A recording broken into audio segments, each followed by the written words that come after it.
Face mass திறக்கம் யார பத்தி பார்க்க போறோம்னா, விரைவிலே பார்த்தீங்கன்னா, பெரும் படையோட பார்த்தீங்கன்னா, ஓபிஎஸ் அதிமுக அலுவலகத்துக்கு போறதுக்கான வாய்ப்பு இருக்கு.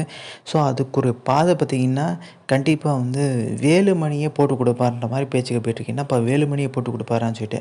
ஒண்ணு வேலுமணி தனி அணியா பிரிஞ்சா, ஒண்ணு ஓபிஎஸ் பக்கம் போணும். இல்லன்னா பார்த்தீங்கன்னா, எடப்பாடி பழனிசாமியோட இணக்கமா செயல்படணும். இல்லன்னா சசிகலா பக்கம் போக்கணும். ஏதாச்சும் ஒரு முடிவு எடுக்கணும். வேலுமணி தனியா வர பட்சத்தில கண்டிப்பா ஓபிஎஸோட தான் கை கோப்பார்ன்ற மாரி பேச்சுக்கள் போயிட்டுருக்கு. ஏன் பார்த்தீங்கன்னா, இப்படி வேலுமணி தனி அணியா செயல்பட்டு, அவர் பொதுச்செயலா ஆகணும்னு சொல்லிட்டு ஒரு முயற்சியில ஈடுபட்டார்னா, இல்ல அதிமுகவுல பார்த்தீங்கன்னா, முதலமைச்சர் வேட்பாளர் 2026ல நோக்கி அவரும் பயணம் பண்ணார்னா, எடப்பாடி பழனிசாமி யாருமே எடுக்காத முடிவ எடுத்துருவாரு. ஓபிஎஸோட கை கோர்த்துருவாரு. சிம்பிளா முடிச்சுருவாரு. எடப்பாடி பழனிசாமி வேலுமணிக்கு அரசியல்ல க்ளோஸ் பண்ணி விட்டுருவாரு. ஸோ, அது நடக்கிறதுக்கான வாய்ப்பு அதிகம். ஏன்னா எடப்பாடி பழனிசாமின்ற ஒரு மிகப்பெரிய லெவல்ல கொங்கு மண்டலத்தில அ அவருக்குன்ற ஒரு செல்வாக்கு உருவாக்கிட்டாரு. இந்த 4 1/2 வருஷம் முதலமைச்சர் இருந்த காலகட்டத்திலயும் சரி, மிகப்பெரிய வளர்ச்சி இல்லன்னு சொல்லவே முடியாது.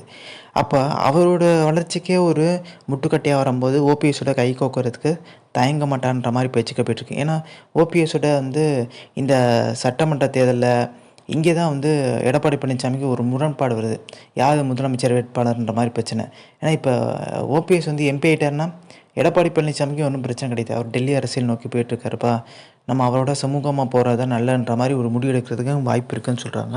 ஸோ, இந்த இன்ஃபர்மேஷன் பிடிச்சா like, share, subscribe. Thanks for வாட்சிங் திஸ் வீடியோ.